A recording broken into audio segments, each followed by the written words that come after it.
Hey guys, I want to welcome you to the weekly Wednesday for the Financial Freedom newsletter, where every week, every Wednesday, we delve into something inspirational, motivational, something excerpt taken from the Financial Freedom weekly newsletter. Wherever you are, if you're listening on Spotify, on iTunes, Google, be sure to click the like, subscribe, share, comment. And without ado, let's get into the show. Hey guys, welcome to this week's podcast episode for the Financial Freedom Podcast. I'm your host, Dr. Christopher Liu. And as you know, I'm always interested in the 5 components of freedom: financial, time, location, health freedom, as well as mental freedom.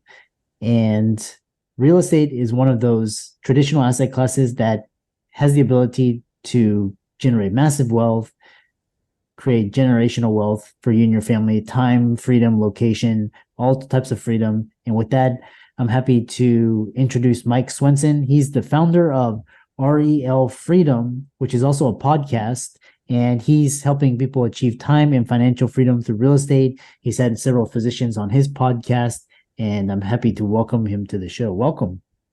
Awesome. Thank you so much for having me on. Yeah, I know, PodMatch is a great service. Tell people about your story and how you got started and what you're doing today. Yeah, so I am in real estate full-time. I've been in real estate full-time since 2014, but I really started as a landlord. I tell people kind of a forced landlord back in 2010. So when my wife and I bought our first townhouse right after we got married, I was super excited because it was only 2 years old. The complex was, newly built, and we got the townhouse for a couple $1,000s less than they bought it for brand new. And so I thought, oh, that's a great deal. We had the appraisal done. It had appraised for above that. So we had instant equity. And that's kind of what I knew about real estate at the time. So I was like, a great deal. We got instant equity. And over the next couple years, with the market crash, I watched as the value of our townhouse was cut in half. And most of my neighbors either foreclosed or short sailed and left. And so then I looked up and I was like, well, what are we going to do here? Are we going to, we wanted to start a family. And I was like, are we going to start a family in this townhouse? Because I really thought it was going to be 8 to 10 years before the market recovered. And so I started asking some questions. And so I reached out to my lender and I said, hey, what would it look like if we were to try to rent this out? Like, would we even be able to qualify for another property? How does that work? And so I started to put together some pieces that helped me figure out, okay, we can do this. So what we ended up doing, and then, the last step is, before I was going to make this leap, I wanted to find somebody that was going to rent it first. And so my wife had a coworker that was looking for a townhouse. And so we had a lease in place, everything ready to go. We knew what we'd qualify for on the purchase side. And then we bought a short sale because I worked construction in college. And so I like being able to fix up a property and be able to put some sweat equity into it. So that was kind of the piece for us that got us over the hump to become landlords ourselves. And then we owned that property from 2010 all the way up until 2022 and sold it. And I had some great experiences as a landlord, or as a property manager, as well as landlord. I tell people we had a Elvis impersonator that was in there. And so he had, the second bedroom was all full of Elvis costumes that he used. And he was a legit Elvis impersonator. It was really good. And then I had, some great tenants. And so it was a good experience, a good kind of beginning into real estate, beginning into an investment real estate, and then joined a residential real estate team in 2014, started my own team in 2020. And now we work exclusively with investors. A lot of them are out-of-state investors. I'm located in Minneapolis, St. Paul, Minnesota. And a lot of people, on the coasts love investing in the Midwest because you can get cash flow and appreciation at the same time. So they kind of like that safe, stable Midwestern feel to their investment portfolio. So we help people with short-term, mid-term, long-term rentals, and now even moving into commercial properties with apartment complexes. And then I have my REL Freedom Podcast, where we talk about highlighting stories of people building wealth, time, and financial freedom through real estate. It's interesting because, the guest right before you, she was also an accidental landlord, and she does like syndications, but it's quite interesting because, you talk to normal people, they think when you say you're a real estate investor, landlordship, right? But there's like so many, you can be a mortgage broker, agent, invest, all these things. But one thing is, if in I know this again, this is not advice, and this may not be the best time to get in, given market conditions, but how do people just basically get started in real estate? Is it through home ownership? Tell more.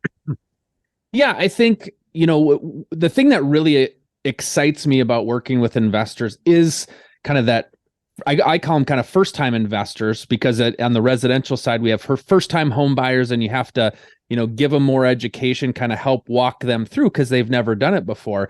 And so I'm really excited and passionate about helping people that have kind of mental roadblocks, what they think might be financial roadblocks, and people that are just saying like, hey, I could give you 57 different reasons why I shouldn't be a landlord or why I shouldn't get into rental real estate.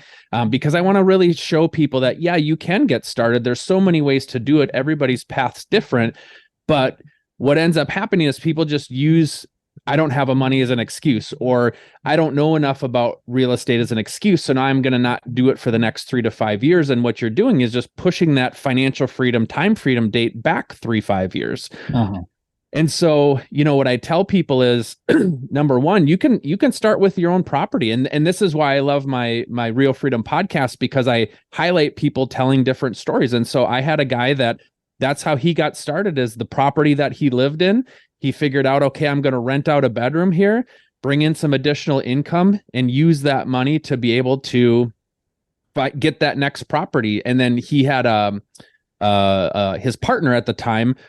She also owned a home, and she did that. And then they came together and got married. Well, then you can turn that into a rental property, And so I think start with where you're at. A lot of times people think I've got to have this, bank account of just $100,000 plus just sitting there untouched, ready to go, ready to do it. Well, real estate investing doesn't look like that. It's unlocking money that you have in other areas, or getting started with a snowball with something like this. And so could I rent out something? And it doesn't have to be Airbnb. I had a buddy right out of college that bought a house, and he rented out 3 or 4 of the bedrooms to his old roommates.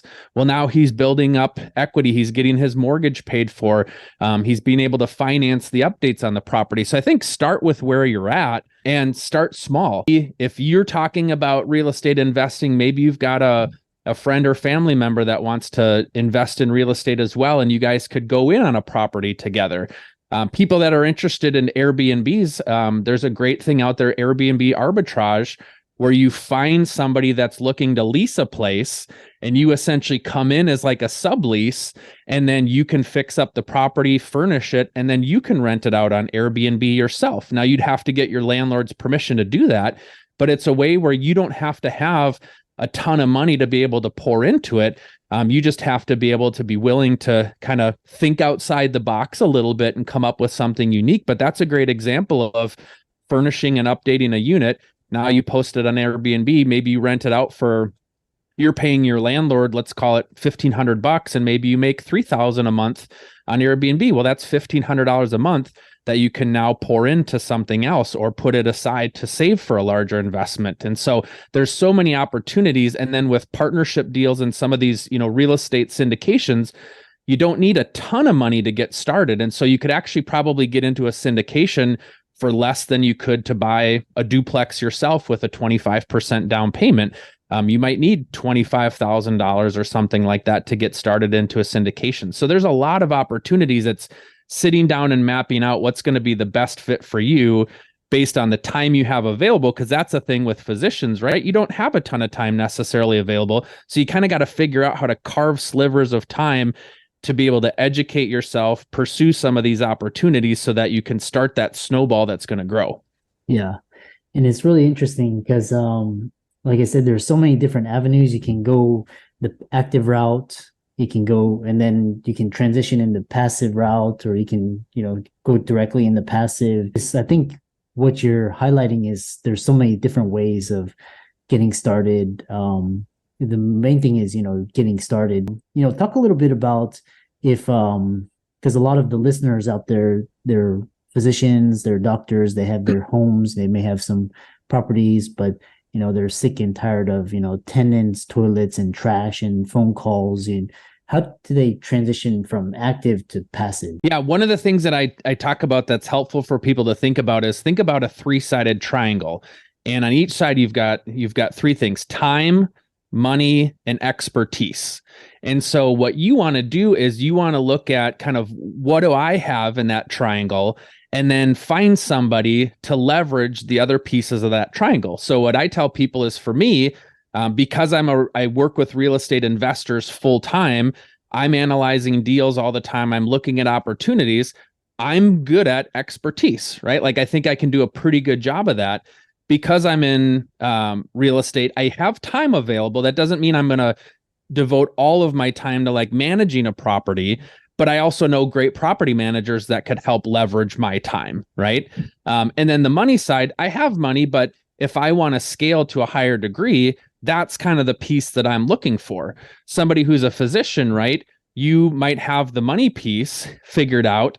You may not have the time, and you may not have the expertise. So it's really kind of finding, and that doesn't mean like you can't have multiple business partners or pursue multiple opportunities. It's not like you're just locking arms with this one person till the day you die. But think about, like, what do I have to offer, and what is it that I'm missing that I can go find somebody that could be a good fit? Because I believe partnering with other people is a great way to do that.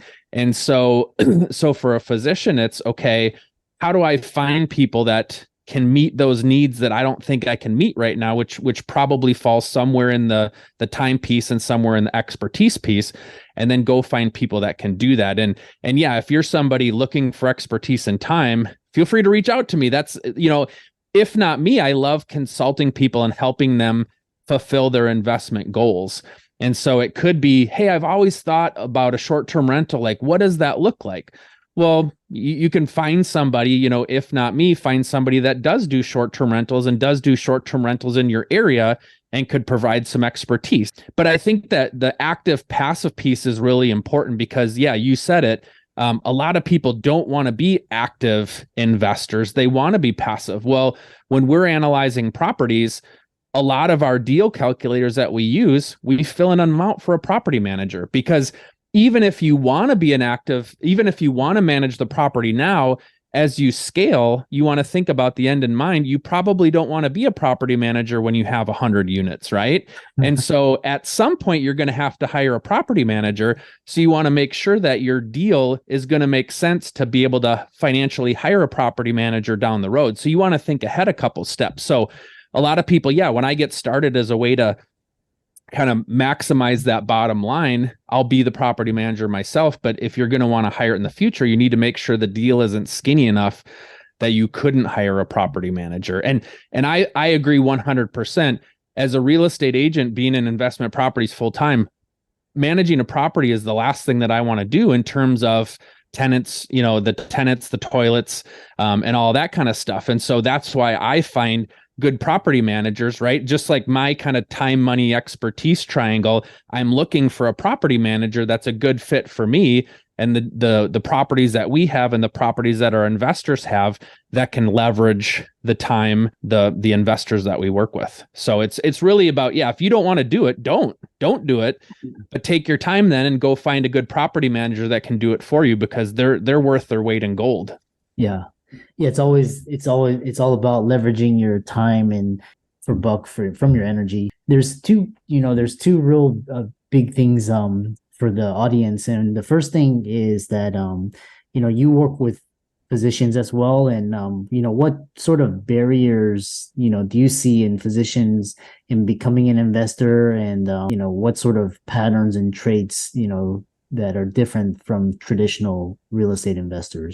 Yeah, I think the physicians that I talk to, or even the people that I've had on the podcast, a lot of them it's thinking about what is life going to be like 10, 15, 20 years from now.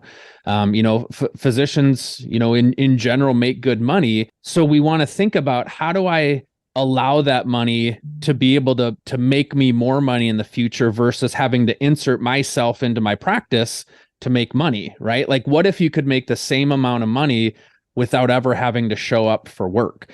And so that's the hard thing. And it's like planting a tree. It takes time for those seedlings to grow.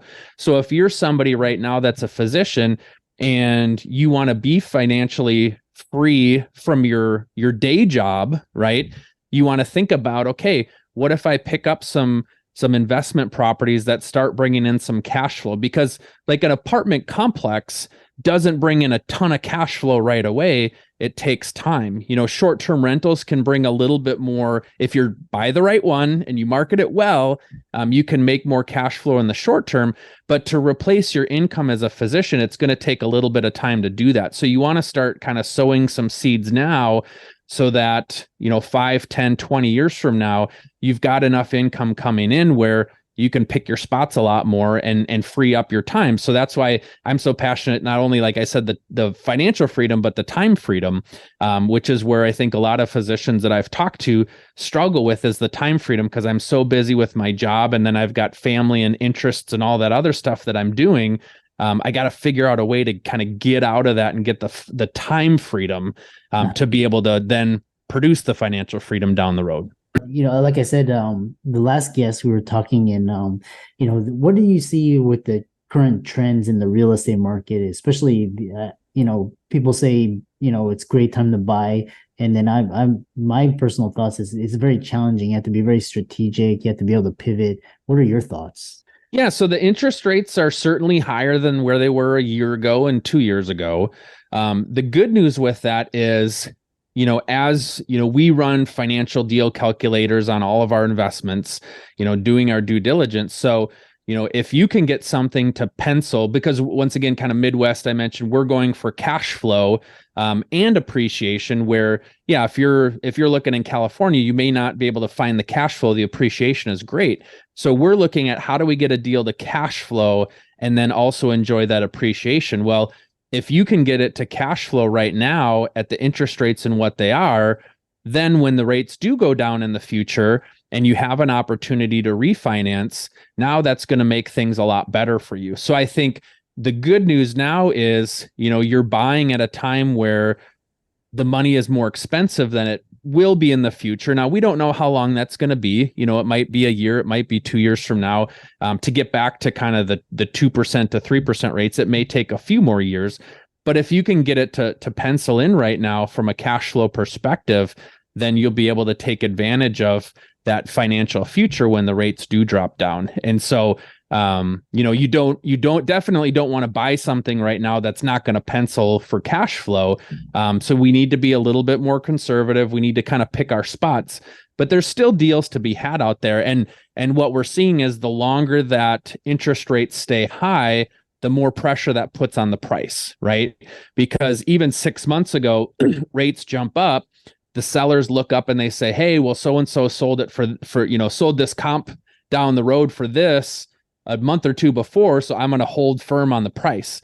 And what people are seeing now is there's a lot of people just not buying. And so now that starts to put that downward pressure on the price, where people are like, hey, if I do want to sell this, I need to sell it for less than maybe what I thought I could 6 months ago, or what my neighbor sold it for 6 months from now. So there is a little bit of that softening happening, where sellers are waking up saying, well, if I actually want it to sell, because a year ago, even as we would do inspections on properties, there's stuff that comes up. I always encourage my buyers, we really want to hammer stuff that presents safety issues or like structural issues.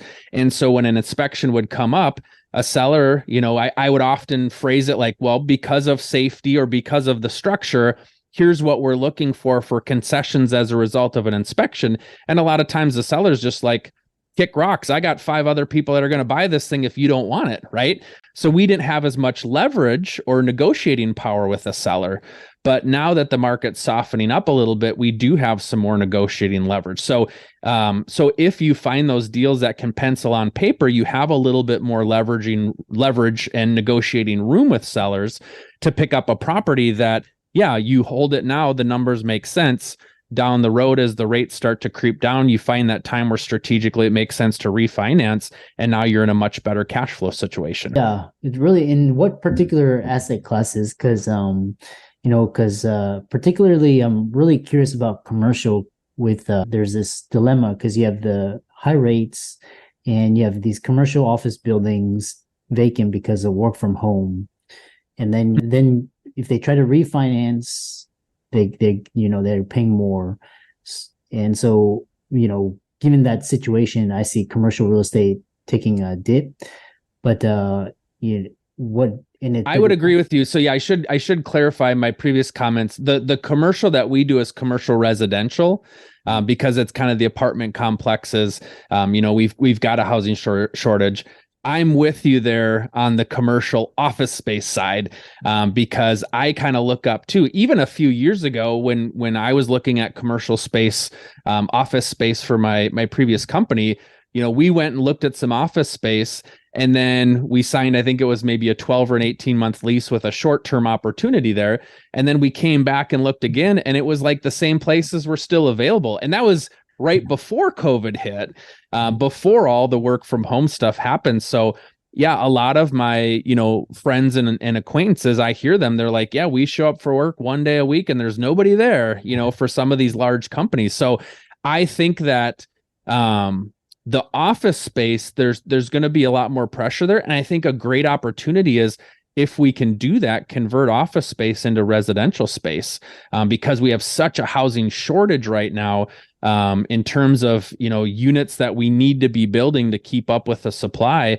And we're going to have, these people that enjoy working from home. I enjoy working from home. That's where I am right now. I think we'll continue to see that pressure on the commercial space. And I think, yeah, a great opportunity is, how do we find a way to turn that into residential and kind of work with that housing shortage at the same time? But I agree, commercial is a spot, which is why I'm not focusing on it as much right now, because I don't know where it's going to land. Yeah, it's like it's just basically you see the storm coming, and it's just but then there's other asset classes. There's like a multifamily apartment, there's self-storage, car washes, I heard, which is interesting.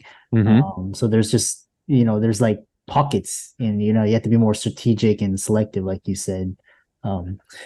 Yeah, that's why our investors were focusing on the multifamily commercial side, because I do feel like there's a great opportunity there. Yeah. If people want to follow you, check your podcast out, reach out to you on social media, how can they do that? Yeah. So our podcast, it's REL Freedom, but it's spelled REL, which stands for Real Estate Leveraged Freedom. That's the REL, how it came to be. And so if you go to relfreedom.com, you can see there we've got our episodes of our podcast. And then I have more and more content on real estate investing, how to get started, how to overcome barriers, all sorts of options. Like we said, all those different asset classes. I've worked with a lot of them, not all of them, but I help investors find deals that fit. And I kind of say I'm an investor matchmaker, based on your preferences, based on your time available, and based on what you're really wanting to move forward with, we'll find something that's a good fit for you that meets your goals. And so and I always tell people I'm in Minnesota, but at the same time, I love talking to people and helping people overcome those barriers to get started. So feel free to reach out to me. Let me know if, hey, I've got this question, or I don't really know how to get started. What steps can I take? Because everybody's situation is different. So reach out to me. But yeah, realfreedom.com, relfreedom.com. Start a conversation, and happy to help any way I can. Yeah. And for all the audience out there, let's thank Mike for very engaging, enlightening conversation. Like I said, real estate is one of the best ways to build wealth, one of the top 2 in my playbook. And all of his resources will be in the links and show notes. Be sure to check him out. And with that, thanks so much for coming onto the podcast. Awesome. Thank you so much for having me. I appreciate the opportunity.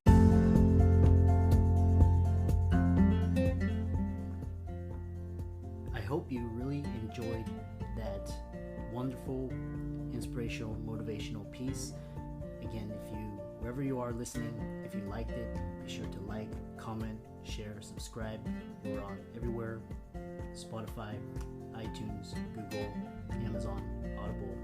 And without much ado, be sure to thank this show's sponsors, and we'll see you next week.